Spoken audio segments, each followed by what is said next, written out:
Hello, I am here at Huckleberry Roasters with Shelby, Director of Roastery Operations and Head Roaster. Great. Hi, nice to see all of you. She's going to take us on a tour of the Huckleberry Roastery so we can get this behind the scenes view at what makes their coffee great. Let's go. Let's go.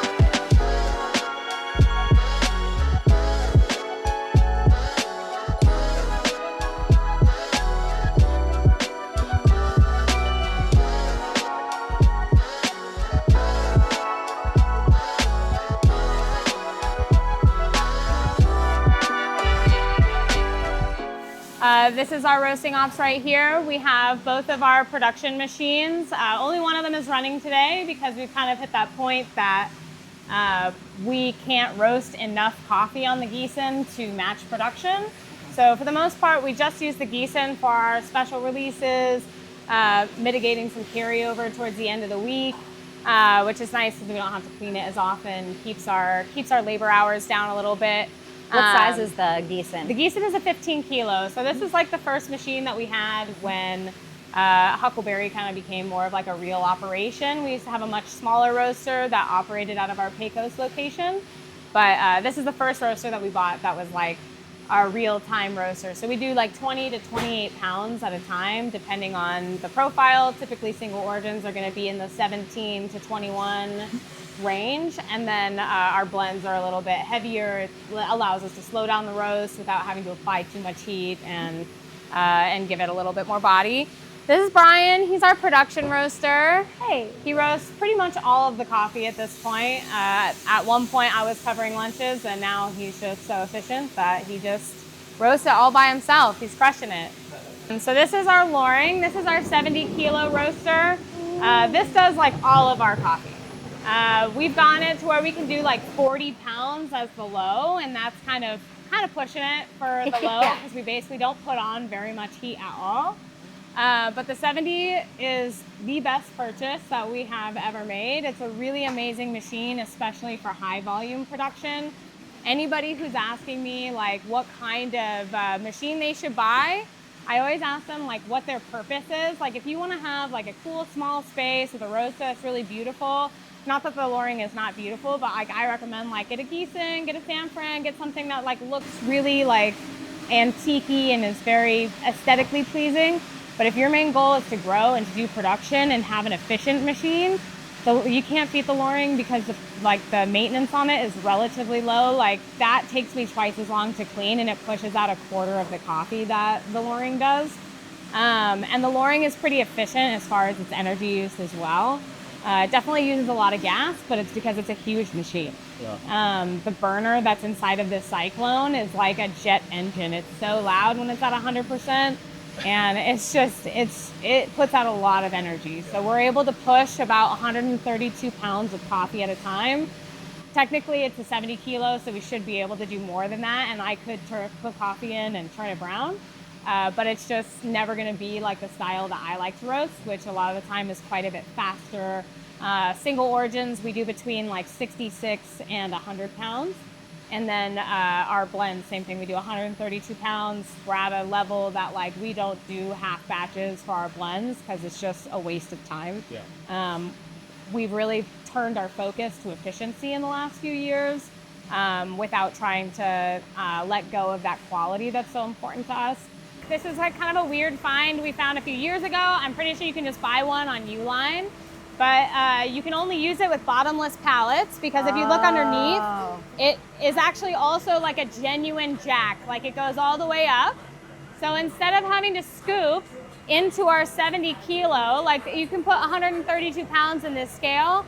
That is 4 pounds per scoop over 132 pounds. That's too many scoops.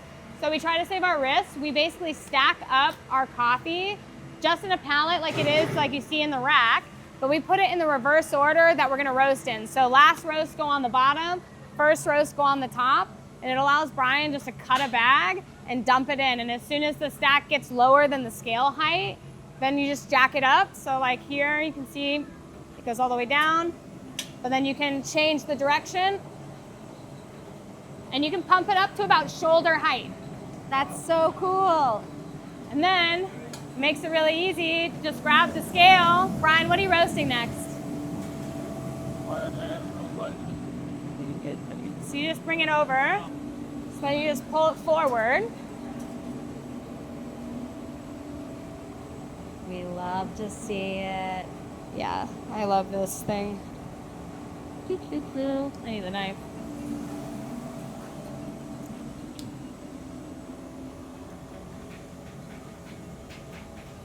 Beautiful. So then because it's an Ethiopian, I can just dump the whole thing in. That's one of the reasons that we do full bag as like our batch size. I don't want to have a bunch of partial bags laying around the warehouse if I don't have to. Just dump it in. Thank you, Brian. And you don't have to do a fuck ton of scooping. So there's one.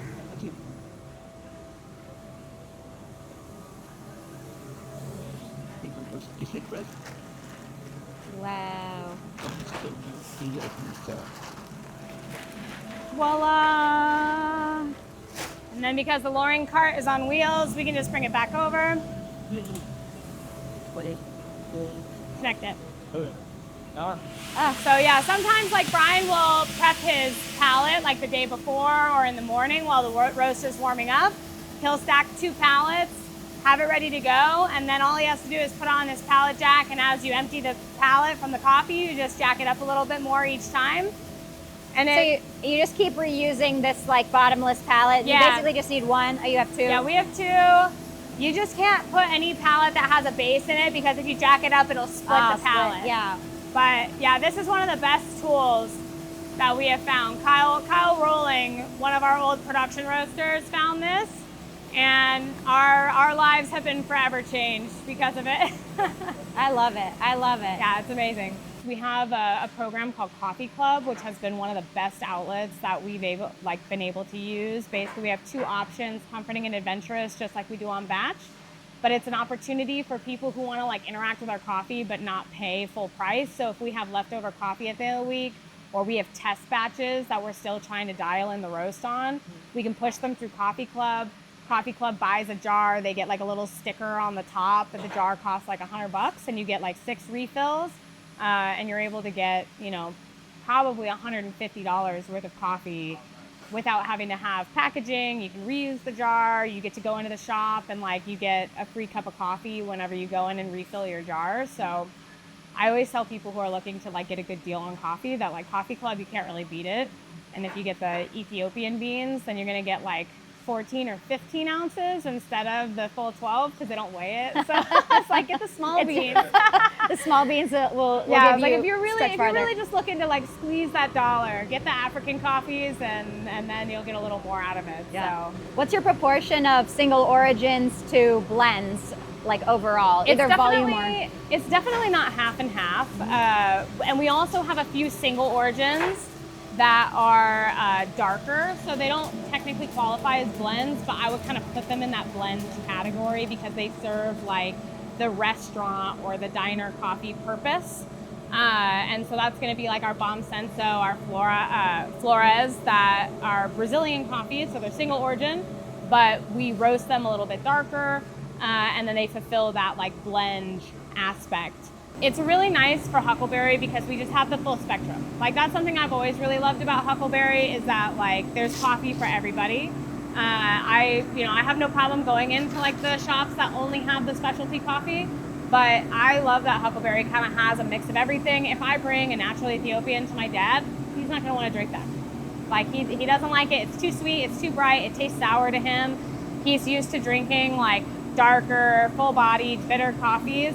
And like we have really nice versions of dark roast that kind of satisfy everybody. You can put milk in them, you can drink them black, you can have them any way you want. And then we just kind of have everybody covered. And Huck as a company, I feel like has always been like a super inclusive company. And I think that that's part of the success is that like we're not limiting ourselves to a certain level of clientele or a certain kind of clientele. If you want to spend $50 on a half pound of coffee, we got you. If you want to spend $16 on 12 ounces, we got you. Yeah. So it's like you can still buy sustainably sourced, like well-intentioned coffee that isn't $50 a pound and is more in the flavor wheelhouse that you're looking for. Yeah. talking about lighter roast versus darker roast. What's a typical like end temperature range on this machine for some of your like lighter stuff versus darker? It depends. Every coffee is a little bit different. We definitely have coffees that you would look at the end temperature and be like, that's going to be really underdeveloped, and then we color read it and it's darker than what we would ever imagine, and then we taste it on the table and it tastes dark, and we're like, I don't know how that's possible, but coffee doesn't make sense sometimes. I would say on the low end, probably like 412 is going to be our like light Ethiopian coffees, 412 to like 415, and then the dark roast is going to be like 460 as like the top out.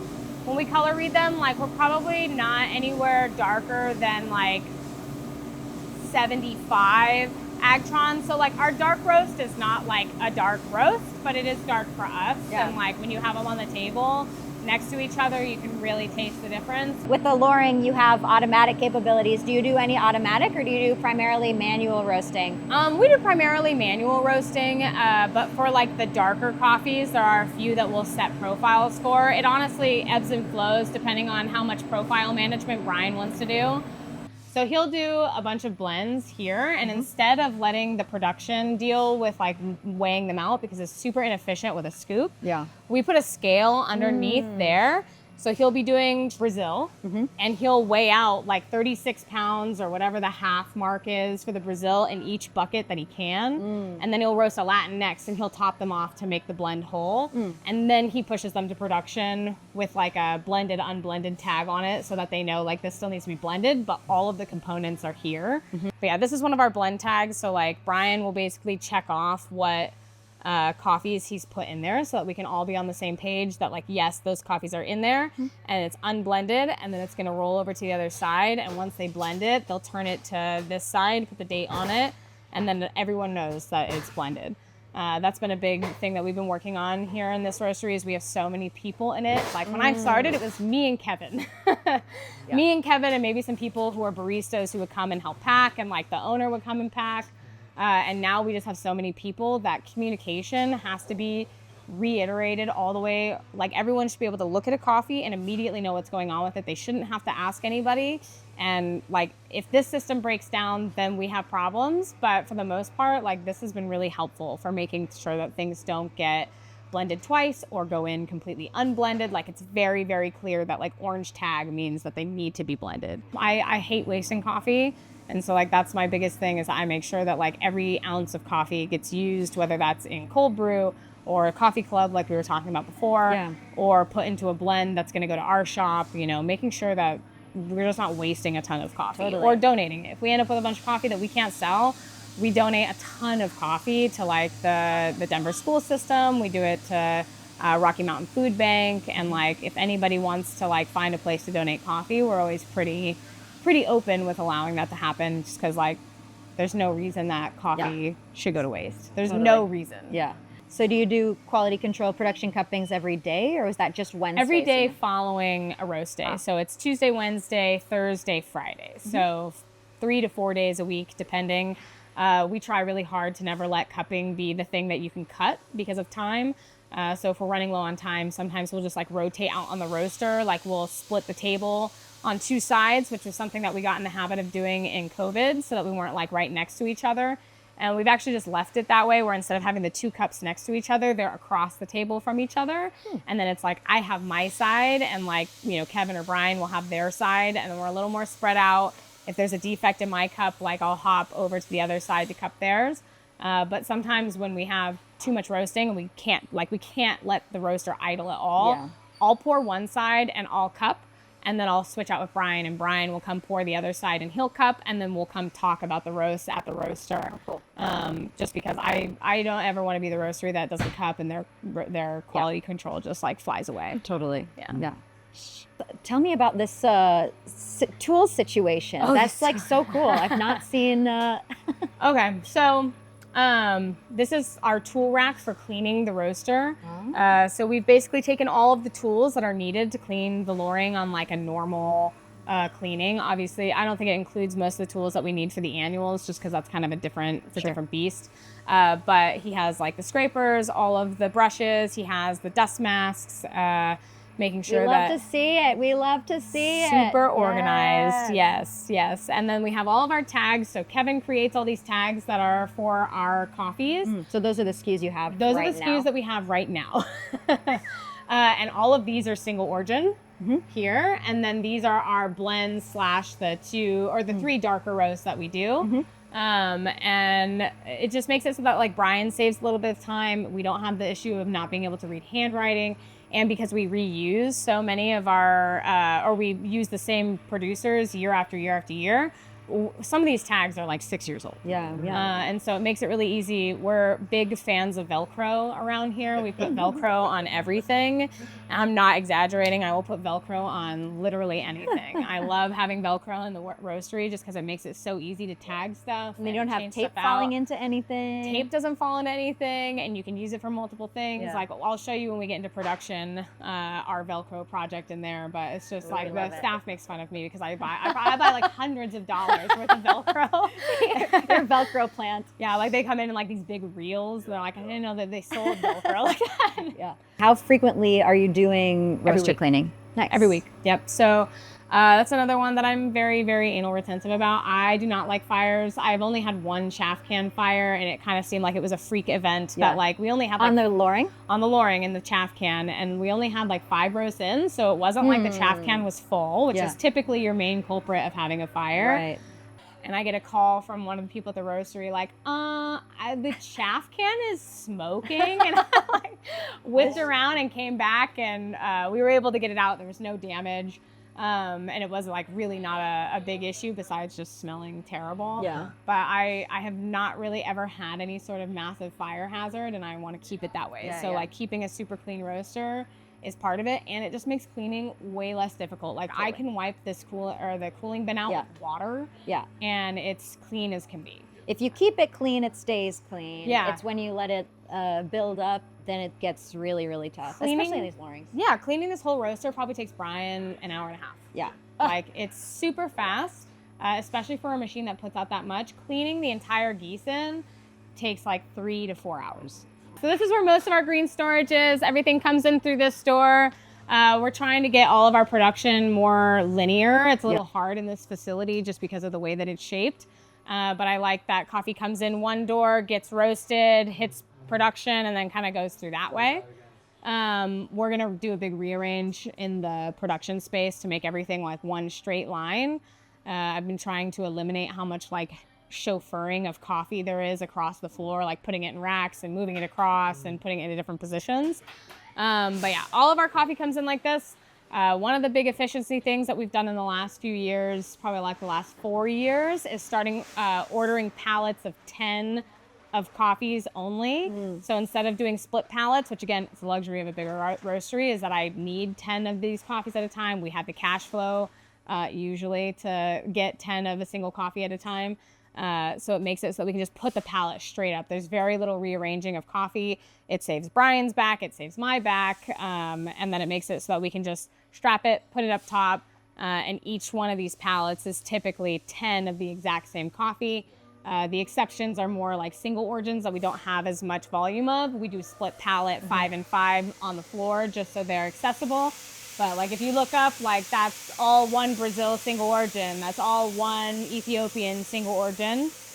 I spent many, many years rearranging pallets because you're ordering 3 bags of this and 5 bags of that, and you're trying to make them all accessible. And by the end of that day, you really just don't want to be at work anymore because you're tired. Well, and then inventory is so much more difficult, and you can never be really sure. Well, and then the coffee comes in, and you're like, okay, I have 10 of this one, 10 of that one, 10 of that one. I can quick check that they're here. I don't have to make the driver wait. I don't have to spend any time. I don't have to cut plastic, which means I don't have to restrap it. Like, there are so many little efficiency things that it's amazing how much time you gain back. What's the deal with all of these plastic bags up top? So this is Grain Pro, and I hate throwing them away. It makes me feel very bad as a human. And it's a lot of plastic. It's a lot of plastic. It's a lot of plastic, and it's a hard truth of coffee is that we use a lot of plastic to preserve product, and I always have the moral quandary of like, is the quality worth the plastic that we put into them? Right now, we're trying to find a new solution. We used to drive them out to Boulder, which had a recycling facility that would take them. The recycling facility has recently told me they don't like how dusty they are, and I am not going to spray them out.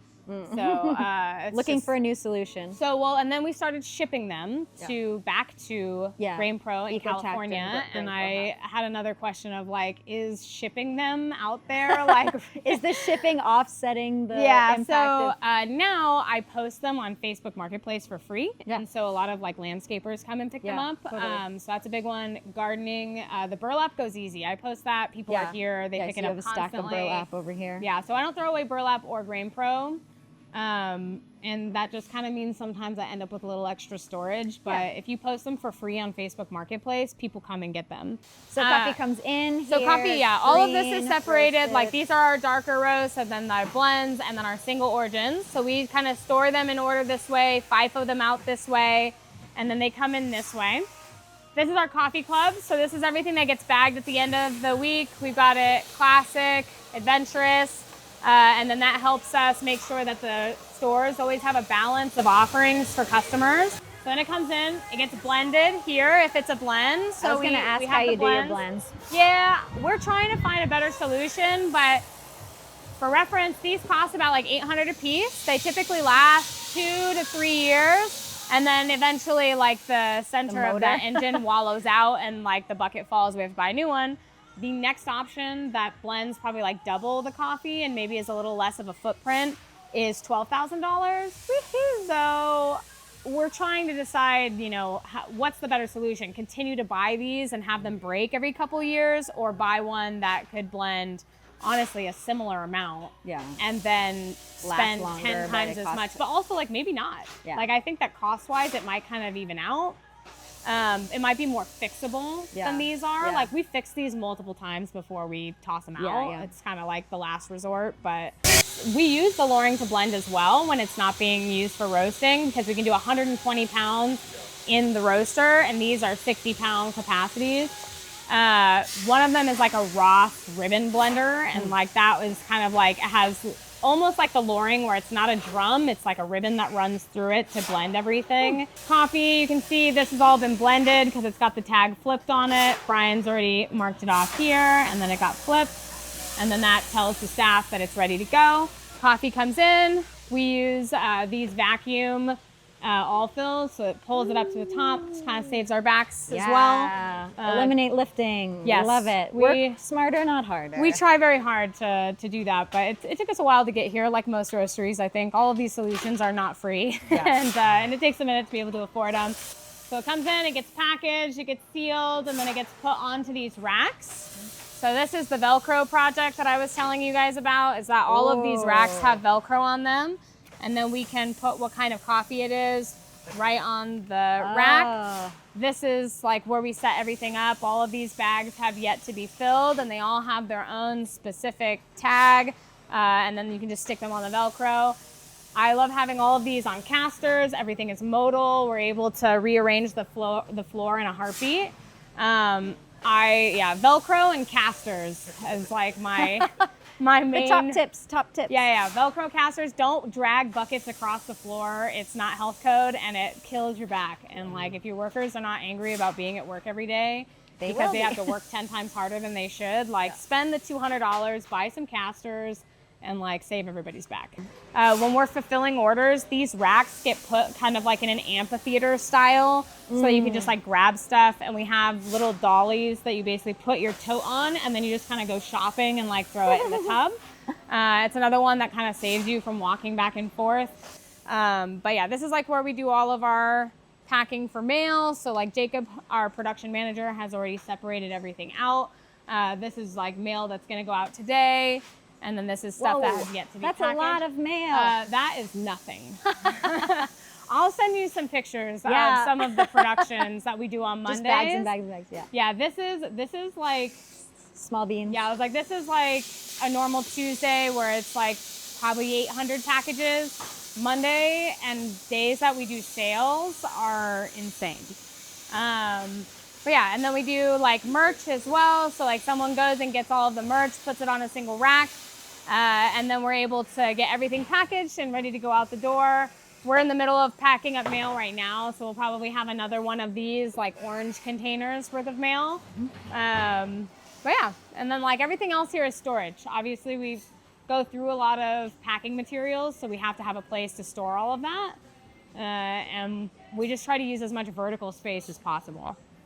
We're trying to figure out what's the best way to like utilize this space, because when we first moved in here, it definitely looked kind of like Alcatraz, where it's like there are a million hallways and like all the rooms look kind of the same, and there's like all these weird corridors that you go down, so it's not the most conducive to a production space. But I think after we put a little money into it, it's gonna be a lot easier. Increase the efficiency. Yeah, for sure, especially with such a small space. Yeah. Like our production space is really not very big. This is the only like production space that we have. Yeah. And it's very small, and we do 8,000 to 12,000 pounds every week out of it.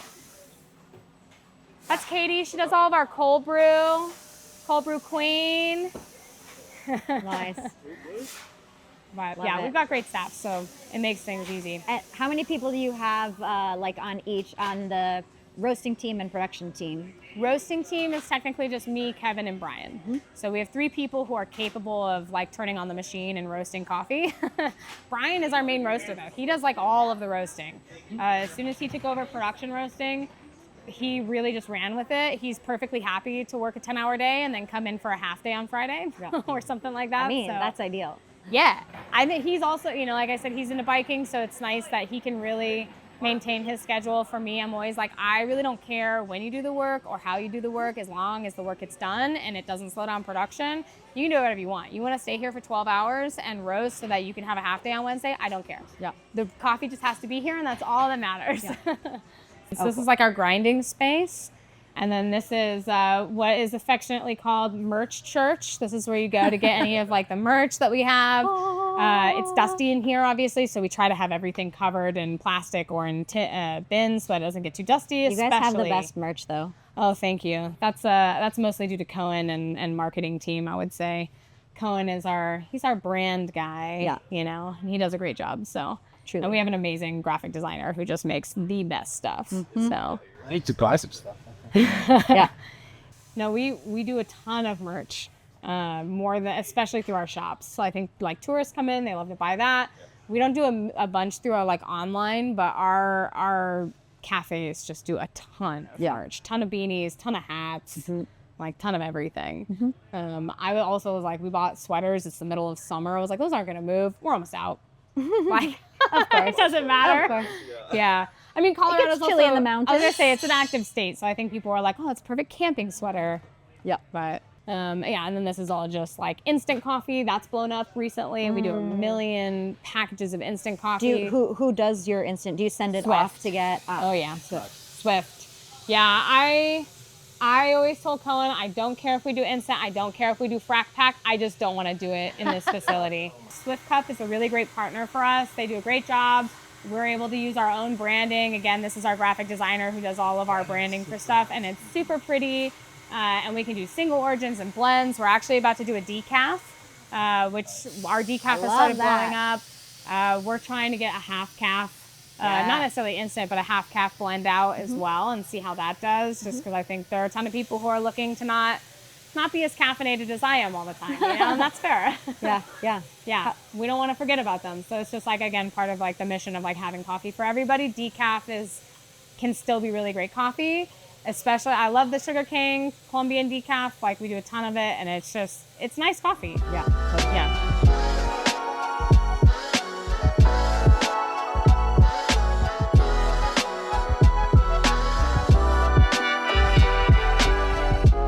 Thank you so much for this tour. Thank you for watching. Make sure to like, subscribe, and follow for more coffee and coffee roasting content. We'll see you next time.